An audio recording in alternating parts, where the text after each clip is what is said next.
तो देखो, बाल एक ऐसी चीज़ होती है ना जो तुम्हारे अट्रैक्टिवनेस में बहुत ज़्यादा इंपॉर्टेंट रोल प्ले करती है। अगर तुम्हारे बाल अच्छे होंगे ना तो तुम्हारे अट्रैक्टिवनेस बहुत ज़्यादा बूस्ट हो जाएगी, और अगर तुम्हारे बाल बेकार होगी तो तुम्हारे अट्रैक्टिवनेस बहुत ज़्यादा गंदी वाली डिस्ट्रॉय हो जाएगी। तो आज हम बात करेंगे हेयर केयर के बारे में, हेयर केयर रूटीन के बारे में, बालों को कैसे उगाना है, हर चीज़ के बारे में डिटेल में बात करेंगे। और आज की इस वीडियो में हम चैट भाई का एग्जाम्पल यूज़ करेंगे, क्योंकि चैट भाई जो है उन्होंने हर लेंथ पे अपने बाल को ग्रो किया है। सो इसलिए इनका हम परफेक्ट एग्जांपल हम यूज़ कर सकते हैं। देखो, पहले जो बाल आते हैं वो होते हैं शॉर्ट लेंथ या फिर एकदम टकला या बस कट वाले बाल। तो इसमें एडवांटेज ये होता है कि तुम्हें कोई भी गर्मी वगैरह जो होती है वो उसका सामना नहीं करना पड़ता। तुम्हारे यहाँ पे पसीना जो होता है वो नहीं जमता। तुम्हारे जो बाल होते हैं ना वो होते ही नहीं है बेसिकली।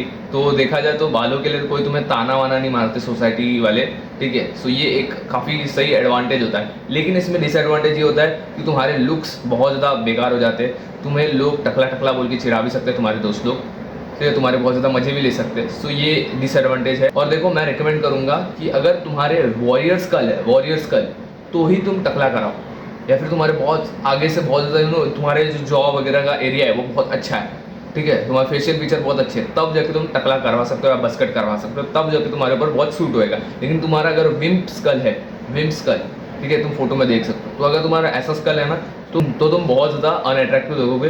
बेसिकली जब तुम्हारे बाल लंबे होते हैं ना तो होता क्या है, ये यहाँ पे तुम देखोगे, यहाँ पे बहुत ज़्यादा बाल होते हैं पीछे की साइड में। तो इससे होता क्या, तुम्हारा जो विम्प स्कल होता है वो छुप जाता है। लेकिन अगर यहाँ पे तुम्हारे बाल नहीं होंगे ना तो तुम्हारा विम्प स्कल पूरा एक्सपोज हो जाता है। बेसिकली तुम्हारा स्कल ऐसे राउंड शेप से लगता है, तो वो बहुत ज़्यादा बेकार लगता है। नाउ नेक्स्ट जो आते हैं वो होते हैं मीडियम लेंथ बाल। अब मीडियम लेंथ बाल जो होते हैं वो मोस्टली लोगों पे सही हो जाते हैं, ठीक है, सही लगते हैं एंड इजी टू मेंटेन होते हैं, बहुत स्टाइलिंग की कोई ज़रूरत नहीं होती। बाकी डिसएडवांटेज अगर तुम देखोगे, एज सच मेरे हिसाब से इसका कोई डिसएडवांटेज नहीं है। लॉन्ग टर्म के हिसाब से तुम देखोगे मीडियम हेयर मेंटेन करना भी बहुत ईजी होता है, ठीक है। सो ये बहुत ज़्यादा सही हेयर होते हैं मेरे हिसाब से, इसका एज सच कोई डिसएडवांटेज होता है नहीं उतना। नाउ नेक्स्ट जो आते हैं वो होते हैं हमारे लंबे बाल। लंबे बाल जो होते हैं वो बहुत ज़्यादा अट्रैक्टिव दिखते हैं, लेकिन सोसाइटी वाले तुम्हें बहुत ताना मारेंगे इस बाल को रखने के लिए। तुम्हें बहुत ज़्यादा मेंटली प्रिपेयर्ड होना पड़ेगा अगर तुम्हें बाल लंबे करने हैं तो, ठीक है, क्योंकि लोग बहुत ज़्यादा तुम्हें बालों के लिए ट्रोल करेंगे, लोग बहुत ज़्यादा तुम्हें बालों के लिए बोलेंगे कि बाल ऐसे क्यों किए, वैसे क्यों किए, ठीक है। बाल जो है वो लिटरली तुम्हारी चीज़ है, लाइक तुम्हारी प्रॉपर्टी है, वो तुम्हारी चीज़ है लिटरली। लेकिन स्टिल वो लोग तुम्हें बोलेंगे कि बाल ऐसे क्यों किए, वैसे क्यों किए, और तुम्हें बहुत ज़्यादा ताने मारेंगे। तो तुम्हें वो चीज़ के लिए तैयार रहना पड़ेगा if you are growing your hair out. और देखा जाए तो लंबे बाल बहुत ज़्यादा सही लगते हैं, लेकिन लंबे बाल एट द सेम टाइम बहुत ज़्यादा हार्ड टू मेंटेन होते हैं, ठीक है। उसको मेंटेन करना बहुत हार्ड होता है, उसको स्टाइलिंग करना बहुत हार्ड होता है, और उसकी केयर भी लेनी पड़ती है अच्छे से। नहीं तो लंबे बाल में बहुत ज़्यादा धूल, डस्ट, पॉल्यूशन वगैरह जो होता है वो जम जाता है तुम्हारे बाल में, और तुम्हारे बाल उतने अच्छे नहीं दिखते। इवन तुम जिम में जाओगे तो भी तुम्हें बहुत प्रॉब्लम होगी, क्योंकि तुम्हारे आँख के आगे ऐसे बाल आ जाएंगे। सो इसलिए तुम्हें हेयर बैंड वगैरह लेना पड़ेगा, इससे तुम्हारे हेयर को टाई वाई करना पड़ेगा। तुम जिम में अगर ट्रेन करोगे ना तो यहाँ पे तुम्हारे बालों में बेसिकली बहुत ज़्यादा पसीना वसीना भी आ जाएगा। गर्मी के टाइम पे भी इवन बहुत पसीना आएगा तुम्हारे बाल में। तो ये वन ऑफ द डिसएडवांटेजेस है लंबे बाल के। लेकिन लंबे बाल जो होते हैं वो हर एक बंदे पे, ऑलमोस्ट हर एक बंदे पे बहुत ज़्यादा सही लगते हैं। तो देखो, लेस से तुम्हारा टकला है या फिर तुम्हारा मीडियम लेंथ के बाल है तो तुम्हें लंबे कैसे करने बाल को।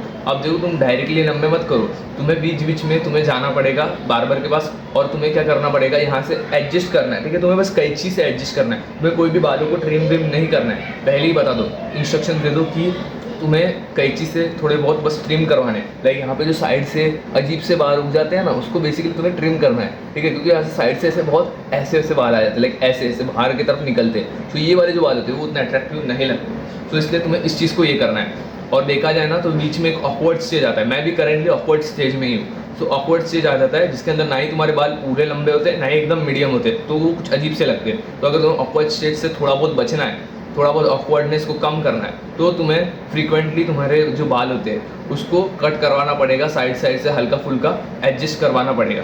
तो ये बहुत ज़्यादा इंपॉर्टेंट चीज़ होती है। उसके साथ साथ हेयर केयर भी बहुत ज़्यादा इंपॉर्टेंट होता है लंबे बालों के लिए। अब हेयर केयर में देखो, हर एक टाइप के हिसाब से, जैसे हेयर के 3 टाइप होते हैं, स्ट्रेट, वेवी और कर्ली। तो इन 3 टाइप के हिसाब से तुम्हें अलग अलग चीज़ें को फॉलो करनी है, अलग अलग हेयर केयर रूटीन को फॉलो करना है। अब देखो, जो सीधे बाल होते हैं वो स्ट्रेट बाल, वो तो एकदम कॉमन बाल होता है, एकदम सीधा होता है वो। तो उसके अंदर बेसिकली ना तुम्हें जस्ट नॉर्मल शैम्पू को यूज़ करना है। अब शैम्पू मतलब तुम्हें सल्फेट फ्री शैम्पू यूज़ करना है, ठीक है। कोई भी सल्फेट वल्फेट होना नहीं चाहिए, पैराबेन फ्री शैम्पू यूज़ करना है हमेशा, एंड या फिर तुम शैम्पू के एग शैम्पू का भी यूज़ कर सकते हो या फिर रीठा पाउडर का यूज़ कर सकते हो। आपने तुम्हें कंडीशनर का यूज़ करना है उसके साथ, ठीक है। बाकी कोई लिविंग कंडीशनर वगैरह की कोई ज़रूरत नहीं। और स्टाइलिंग की अगर हम बात करें तो स्टाइलिंग के लिए जो सबसे बेसिक प्रोडक्ट जो तुम लगा सकते हो वो है सी सॉल्ट स्प्रे। सी सॉल्ट स्प्रे एक ऐसा प्रोडक्ट है जिसको तुम डेली अप्लाई कर सकते हो। इवन चैटटैग भाई का भी सी सॉल्ट स्प्रे तो तुम वो भी चेकआउट कर सकते हो मेरे हिसाब से, क्योंकि मेरे वन ऑफ द फ्रेंड जो उन्होंने भी लिया तो उनको भी अच्छा लगा। सो सी सॉल्ट स्प्रे तुम यूज़ कर सकते हो। नाउ नेक्स्ट जो चीज़ आती है वो है बेबी बाल। तो बेबी बाल और कर्ली बाल ये दोनों में मॉइस्चर जो होता है वो उतना जल्दी होल्ड नहीं हो पाता, ठीक है। इसमें मॉइस्चर की बहुत ज़रूरत होती है। सो इसलिए इसमें क्या होता है कि तुम्हें मॉइस्चर को डालना पड़ता है। इसलिए वेवी और कर्ली बाल में ना, जैसे मैंने बताया शैम्पू और कंडीशनर तो यूज़ करना है, साथ में तुम्हें एक और चीज़ यूज़ करनी है जिसे हम कहते हैं leave in conditioner. Live in conditioner एक ऐसी चीज़ होती है ना जो तुम्हारे बाल को बहुत ज़्यादा सही लगती है। वो तुम्हारे बाल के अंदर बेसिकली मॉइस्चर को ऐड करती है, और बेबी बाल और कर्ली बाल में मॉइस्चर जो होता है वो जल्दी नहीं आ पाता। इसलिए जब तुम एकदम ड्रिपिंग वेट हेयर होते एकदम ड्रिपिंग लाइक जैसे गिरता है ना बाल में से पानी, तब तुम्हें लिव इन कंडीशनर का यूज़ करना है। एंड तुम्हारे 2B वाले जो बाल होते हैं, जैसे कि वेवी और कर्ली के मिक्स होते हैं बेसिकली वो बाल, 2B या फिर 3A, ये चार्ट में तुम देख सकते हो। तो 2B या फिर 3A वाले जो बाल होते हैं, तो वैसे बाल के लिए तुम कर्ल क्रीम यूज़ कर सकते हो। तो कर्ल क्रीम से बेसिकली तुम्हारे बाल बहुत ज़्यादा कर्ली हो जाते हैं और मतलब तुम्हारे कर्ल्स डिफाइंड हो जाते हैं, तो वो तुम यूज़ कर सकते हो। वो बहुत ज़्यादा सही चीज़ होती है। And guys C salt spray मैं इस बाल में रिकमेंड नहीं करूँगा, क्योंकि देखो सी सॉल्ट स्प्रे का प्रॉब्लम क्या होता है पता है, वो तुम्हें एक लाइक ड्राइनेस ऐड कर सकता है तुम्हारे बालों में, ठीक है। तो इसलिए मैं सी सॉल्ट स्प्रे को इन बालों के लिए रिकमेंड नहीं करूँगा मोस्टली, तो ठीक है। लाइक तुम्हारे अगर 2A या 2B वाले बाल है तो ठीक है, लेकिन 2C या फिर 3A 3B 3C ऐसे वाले बालों के लिए मैं रिकमेंड नहीं करूँगा। नाउ देखो, जब भी तुम शैम्पू वैम्पू करोगे, शैम्पू जो है वो तुम्हें अंदर तक एकदम स्काल्प तक लगाना है। एंड जो कंडीशनर होता है वो तुम्हें लेंथ तक, यानी कि यहाँ ये दिख रहा है लेंथ, तो ये लेंथ तक लगाना है। बहुत से लोग गलती ये करते हैं कि कंडीशनर अंदर तक लगा रहे हैं, कंडीशनर तुम्हें अंदर तक नहीं लगाना स्काल्प तक। नाउ उसके साथ साथ तुम्हें टॉवल से पैड ड्राई करना है, यानी कि ऐसे लाइक हल्का हल्का पैड ड्राई करना है, ठीक है। तुम अगर बहुत ज़्यादा ऐसे करोगे तो तुम्हारे बाल बहुत ज़्यादा फ्रीजी हो जाएंगे और बहुत ज़्यादा बेकार लगेंगे। उसके साथ साथ तुम्हें लिव इन कंडीशनर यूज़ करना है। लिव इन कंडीशनर के बाद जब तुम बालों को ड्राई करोगे तो तुम यूज़ करो हेयर ड्रायर। और हेयर ड्रायर के ऊपर बेसिकली तुम क्या कर सकते हो, जो तुम्हारा जूता होता है उसका सॉक्स यूज़ कर सकते हो। बेसिकली सॉक्स है, फिर कोई छोटा मोटा कपड़ा वपड़ा यूज़ कर सकते हो, उसके ऊपर डाल सकते हो। एंड डायरेक्टली हेयर ड्रायर मत लगाओ, उसके ऊपर वो सॉक्स लगाओ या फिर कोई छोटा मोटा कपड़ा लगाओ, एंड उससे तुम बेसिकली हेयर ड्रायर कर सकते हो, ठीक है। तो वो वन ऑफ द बेस्ट चीज़ में से एक होता है, ठीक है। और देखो, अगर तुम्हें अपने लिए परफेक्ट हेयर स्टाइल ढूंढना है ना, तो तुम्हें एक्सपेरिमेंट करना पड़ेगा। सबसे बेस्ट जो टिप है वो है कि अगर बेस्ट हेयर स्टाइल ढूंढना है तो एक्सपेरिमेंट करो, अलग अलग हेयर स्टाइल्स को ट्राई करो। मे बी कुछ हेयर स्टाइल में उतना अच्छे ना दिखोगे, लेकिन कुछ हेयर स्टाइल ऐसे होंगे जिसमें तुम बहुत सही दिखोगे। लाइक पहले तुम ट्राई करो टकला करने का, फिर टकला से थोड़ा बस कट, फिर थोड़ा सा लेंथ बढ़ाओ बाल का, मीडियम लेंथ करो, मीडियम लेंथ के साथ फेड करो, मीडियम लेंथ के साथ अलग अलग चीज़ ट्राई करो, फिर बड़े बाल रखो, बड़े बाल के साथ मे भी तुम ऐसा स्लिक बैक स्टाइल कर सकते हो, स्लिक बैक स्टाइल, या फिर ऐसा थोड़ा kind of middle part style तुम ट्राई कर सकते हो। बेसिकली अलग अलग चीज़ें ट्राई करो। और हाँ, तुम्हें लंबे बाल करने से पहले मेंटली प्रिपेयर्ड होना पड़ेगा, क्योंकि बहुत सारे लोग तुम्हें फालतू में एडवाइस देंगे, बहुत सारे लोग तुम्हें फालतू में बहुत कुछ मतलब बोलेंगे। तो इसके लिए तुम्हें ऑलरेडी प्रिपेयर्ड रहना पड़ेगा। जैसे कि अभी थोड़ी देर पहले मैं गया था एटीएम से पैसे निकालने, और बेसिकली एटीएम की लाइन थी, तो मैं लाइन में खड़ा हो गया, और एक कोई तो दादाजी थे, लाइक एकदम बहुत ओल्ड थे वो, तो दादाजी थे।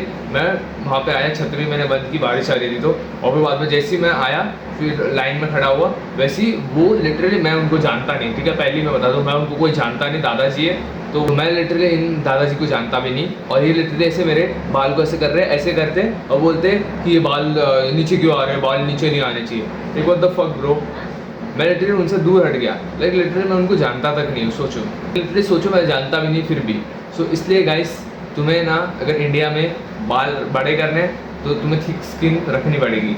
और हाँ गाइस, अगर तुम्हें बाल के रिलेटेड कुछ और टॉपिक चाहिए तो तुम बता सकते हो, ठीक है, जैसे कि हेयर फॉल वगैरह और हेयर लॉस वगैरह के रिलेटेड अगर तुम्हें कोई चीज़ चाहिए, ठीक है, कोई वीडियो चाहिए तो तुम ज़रूर से मुझे बता सकते हो। तो आज की इस वीडियो के लिए इतना था, मिलते हैं नेक्स्ट टाइम, तब तक के लिए बाय बाय।